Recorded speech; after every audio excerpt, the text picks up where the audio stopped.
Hi, I'm Eric. I filmed my phone and welcome to another video. Today we are listening to my friend Ilana Frost's new album. It's her debut album. This is a friend of mine who goes to Vassar, and I'm really excited about it. It came out last week. I put a hold on it just because I had a lot of things that were just coming out, like that were big artists, but I definitely, still wanted to show my support for a small artist. So unless you know me personally, you probably have never heard of her. But, that's my mission, is for y'all to get to know her. She's, a singer-songwriter. She does like pop, like indie pop. I would classify her as like under that genre. But yes, a lovely person. I've heard a few of the songs on this album before from her, either live or singles that she had released beforehand. But now her first larger body of work is here, and I'm really excited to share it with y'all. Anyways, let's get into it. Track number 1 is Lovely, a song that was released before the album dropped. I love how this guitar just fades in here. English, can't get jealous when I'm the apple of some other eye. I love that line. Great pre-chorus here. Body is a temple, baby, I'm a god, yeah, we both know I'm special. Hey.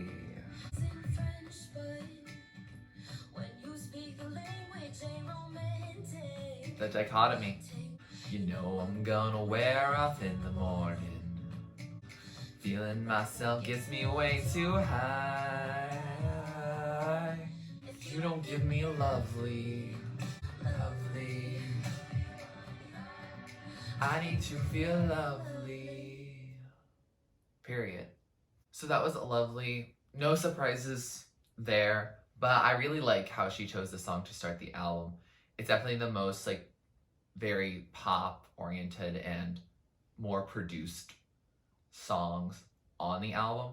So it's nice to hit off with like a bang, if that makes sense. We love a self-empowerment anthem. I know she's always thought of it as like a very feminist anthem, and like it is, but I don't know. I've also articulated it into my own life, and I'm like, yeah, period. I am a goddess, period. Track number 2 is Dead Ends, the album title. I've also heard the song. This was the first single that she released on all streaming platforms. You can also get this album like anywhere, I believe. I'll put a link down to Spotify so that you can easily get it. I absolutely adore this song. Oh, we love a good piano ballad, don't we? Love and romance, but they never want me back. These dead ends are taking the life out of me. Expect people to treat me right, but I treat me like trash. Relatable content. No way, but I still don't feel free. Could be selfless, but the world spins round my axis. Sweet, you think I'm mendable, but if I can't mend me, you don't stand a chance, darling. No, you don't stand a chance. To be exceptional, and now I'm the exception. You don't stand a chance, darling. No, you don't stand a chance. Period. So that was Dead Ends, and I love that song. It's probably my favorite song that I've ever heard from her. It's a lovely, self-reflective ballad, and yeah, we have to stand on that. Like, it's just iconic, and there's so many good lines that stand great on their own. Perfect Instagram captions that are moody, sometimes happy, but largely moody. And then they all just flow nicely together. And the piano, it's distinct enough where it's not like very, very repetitive, but I've been told that it's rather easy to play if I'm actually good at piano again. Songs is talking about the different dead ends in life, a failed relationship, or, trying to get to that place that you want to be, but there's some sort of obstacle that's in your way, like applied very widely within the song and can be even extrapolated further beyond the song. And I think that relatability makes me really enjoy it. But I also think like you can tell that it comes from a very genuine place in Ilana's heart. Track number 3, NYC, which I have seen very small bits and pieces of her playing it live, but I haven't heard this in production before, and I haven't heard the song all the way through, so I'm really excited. Ooh, feels like there's some nighttime ambiance. Ooh, I love this snap. So much reverb. It's lovely. Oh, I love her rhythm of her vocals. Oh, I'm getting captivated. I'm starting to sway.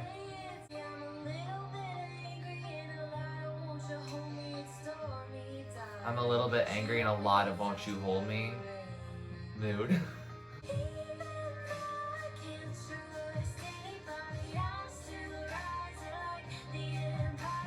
Even though I can't trust anybody, I'm still rising like the Empire, honey. Period. Oh, the background vocals coming in here. Oh. Rising like the Empire, honey. Think I'm living in a dream. Oh. So that was NYC, and oh my god. I thoroughly enjoyed that song. It was very much a midnight, nighttime song, which I'm not listening right now at nighttime. So it's gonna get even better then.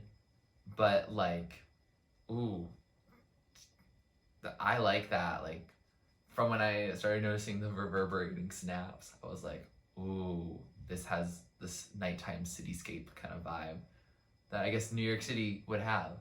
And she got to do an internship in 2019 in New York City, and I got to visit her because I was still up at Vassar, so like that's only like 2 hours away. I can definitely see that vibe replicating in this song, and that's so cool. It's also a happy song, and knowing Ilana's discography and how emo it is normally, like it's nice to have her having a lovey song. And I know she had a really good time in New York City, so I'm glad that she has this song to memorialize that experience. Track number 4 is When You're Drunk, a song that she released about a month before this album dropped. And I had also heard it previously on SoundCloud before, so I am familiar with it. Stripping it back again. Why are you here anyway? Period. The problem is I want you all the time. Oh, love that build. I love this bridge because of how fast it is. She has a good cadence here.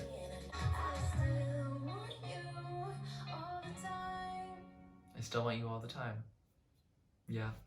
So that was When You're Drunk, and I forgot how much that production changed from the original on SoundCloud. It was very stripped back and very guitar on SoundCloud, and I think I listened to it like once because I knew I was gonna listen to the album, so I didn't want to like really think about it. But I forgot that production hits. Like there's a lot going on there, and she's really evolved it since.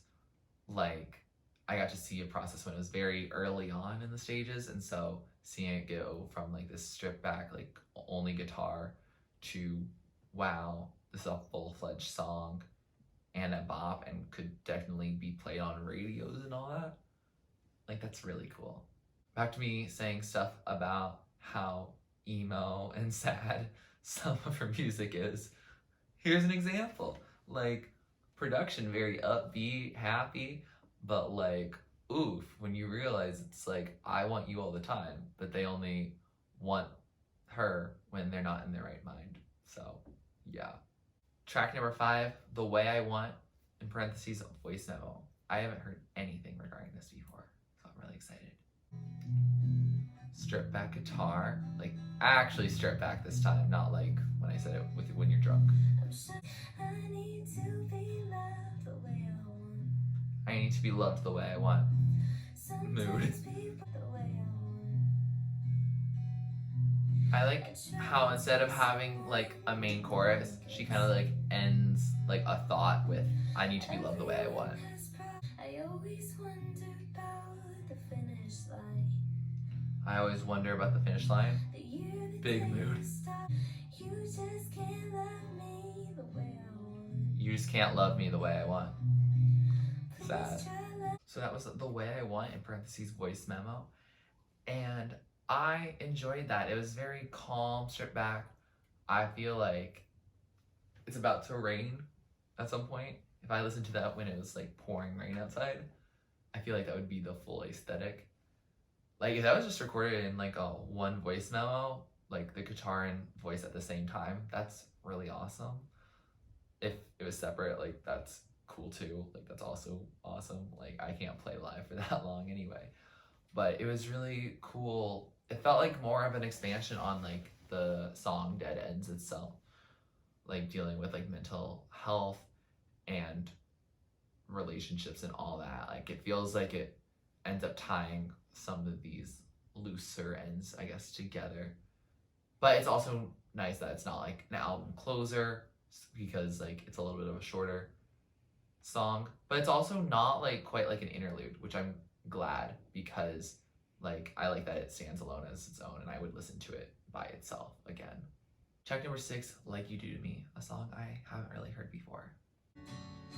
Oh, we're picking it up.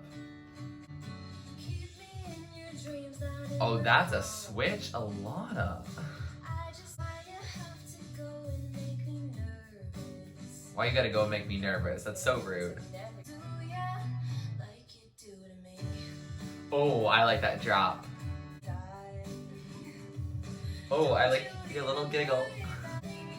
This feels like it has a little bit of a country influence. Go off, queen. Like you do to me. Hey.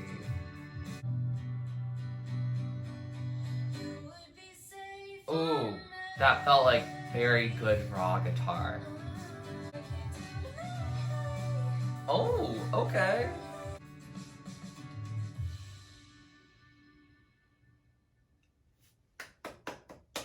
So that was Like You Do to Me, and oh my god, I got hyped to that. Like, oh, how upbeat it was, and like that, like lovesick feeling. Like, oh, that was cute. Loved it. I'm assuming that this is about someone different than The Way I Want It because those just feel different. Or maybe they're just different moods for different days, I guess. It can be about the same person. People are complex, relationships are complex.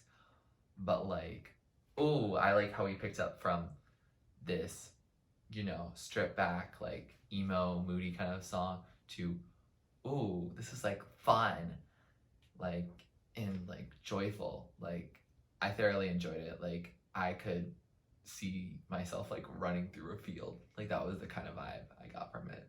Track number 7, Gimme Something to Live For. A song I've heard a little bit.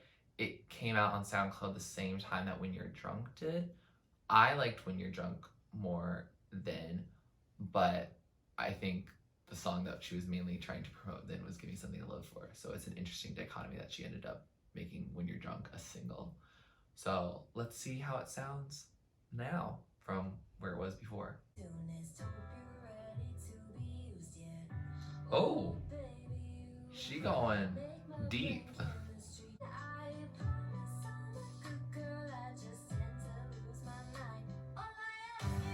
I promise I'm a good girl. I just tend to lose my mind. Feel that. This heavy bass drum came out of nowhere, but I'm not complaining about it at all. Interesting shift back to very like minimalist sound for the verses. I'll worship at your altar. Call back to Lovely. Love Me Like I Should. The Way I Want It. Ooh, callbacks. Ooh. I feel like this bridge is gonna build beautifully back into the main chorus. Give me something to buy. Ooh, interesting ending. So that was Give Me Something to Live For. And wow, that is an evolution from where it was before. Again, it was largely a stripped back guitar before, so it sounded a lot like, I guess, the verses. But then when she brings in that added production into the chorus, like, it's exciting. I kind of wish that she had built into that big percussion like the first chorus and then continued it throughout the rest of the song. As a percussionist, like, that would have just been very exciting for me. I also like the callbacks to some previous tracks. I mean, the song was also written before some of those tracks were like conceived of, so maybe she changed some lyrics from before. I didn't pay, exclusive attention to the songs before. So that's interesting, especially having this in a later part of the album. In terms of content, I think the lyrics are pretty straightforward, like, give me something to live for, and all that. And while I like that message, and I like a lot of the sonics of this song, I already know it's not going to be like top of the top, if that makes sense. That's more of just a personal preference rather than a comment on the song itself. Track number 8 is Winter Nights. I think I've heard the song live once, don't remember much of it though. Oh, this feels actually like an acoustic song though, with some cool ambiance in the background.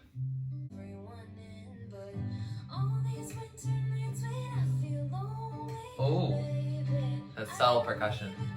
Screw your best, I only want you at your worst. Interesting. I don't bother with change. Interesting. I like all the vocal effects she's doing here with Don't Follow Me Home. Oh, she's changing the lyrics of her chorus. Beautiful outro.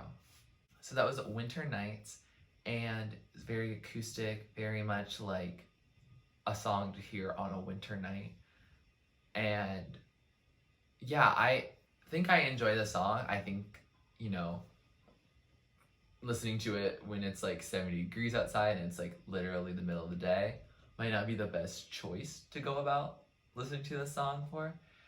And like, because there's not like some like killer like loops or percussion or any of like that pop influence to it, it kind of like feels different than other parts of the album that has stuck out more to me. That doesn't, again, make it a bad song. It just means, she has her stuff that's more like lovely, and there's the songs that are more like The Way I Want and Dead Ends and Winter Nights. And those, not categorizing, because Dead Ends really is that girl. I don't know. It feels much more subtle and not something I'm going to absolutely love the first time I hear it, if that makes sense. I think I'll have to re-listen when it's colder and it's darker outside.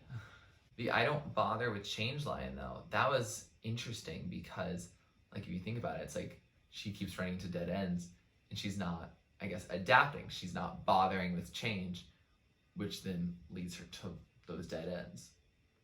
I don't know if that was intentional, but that was something I thought about. Track number 9, last track on this album, Hotel Happy.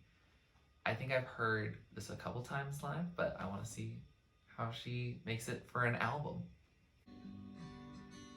Oh, interesting guitar stuff here. Don't say you relate to me, you don't. Period. Been there 50,000 times alone. Wow. I just don't feel beautiful tonight. She doesn't feel lovely.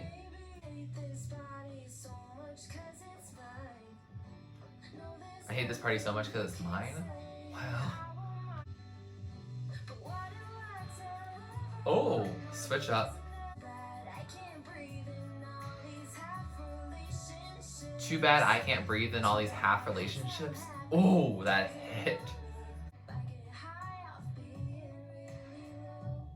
I get high off of being really low. Dang.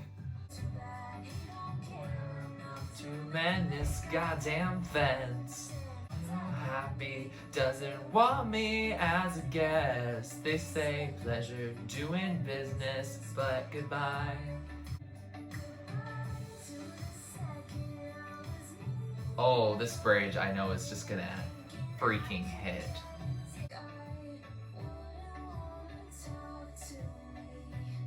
I wouldn't want to talk to me. Yikes, dead ends logic. Oh, the way she said leave, very raw, authentic. I can't breathe in all these half relationships. Doing business, but goodbye. She's telling us goodbye on her last track. Her mind. So that was Hotel Happy. And I remember when I did hear it live, like, I forgot now, but when I heard it before, like, I was like, oh, there's some clever lyrics in here. And now, like, actually hearing it as like a full-on song, wow, that hits. Like, it's not overdone production in any way, but there's like enough to like pique your interest in that way. But then also lyrics are also gonna hit. At least they hit me a lot. Very Dead Ends like, but mixed with, you know, much more relationship stuff. And so very relatable content. Ilana, just at me next time, okay? Like, yes, very much enjoyed that track. With that, we have finished this album, and I have to say, wow, Ilana, I'm so proud of my friend for this incredible body of work. You know, 9 songs is like technically considered a shorter album, but that doesn't matter if all the songs are good, you know? Like, we'll take what we get and we'll love it because, oh my god, there's just so much goodness from there. And it's nice to have a larger body of work in which you understand certain singles that had come out previously. And also just so that I can like listen to her songs like on normal streaming platforms and not randomly find something on SoundCloud or randomly see her in concert. Because obviously concerts aren't really happening that much right now. So it's nice to actually feel this whole body of work and, you know, get a sense of Ilana outside of a 3-minute period and more in a 30-minute period. I have no idea how I'm going to rank this album, but, you know, Editor Me is just a legend and I strongly support him. So with that, here are my favorites. So top tier are my standout tracks, songs I'm gonna gravitate towards a lot. The Dead Ends tier. Then middle tier is songs that I like and I might just not play them as often. And then bottom tier is just not really my thing. Doesn't mean Ilana didn't do a great job. Doesn't mean it can't be your favorite song. It just isn't necessarily for me. And that's okay. We can have those difference of opinions. I will also leave 1 or more links down below to get to Ilana's music just because she's a lesser known artist. And so like it may be more difficult than, you know, searching like Taylor Swift, for example. Like you can find one's music much easier than the other. So I want to make sure that y'all, if you're interested, can get to that. This month feels very much like a songwriter thing because Ilana's just dropped her album. I have another friend who's dropping a single very soon, and then I'm dropping an album later this month, which you'll see a video on that. But yes, very excited about October being like a small songwriter type of vibe. So really like that and really excited to see if y'all like it as well. If you like this video, please like it. Please comment down below if you'd like me to react or listen to next. Please subscribe to my channel if you're not already and you'd like to be. And thanks for watching. This is TurtleStormer. Catch you later. It's storming turtles from out of the sky. Turtles don't need to know why. Just smile, big.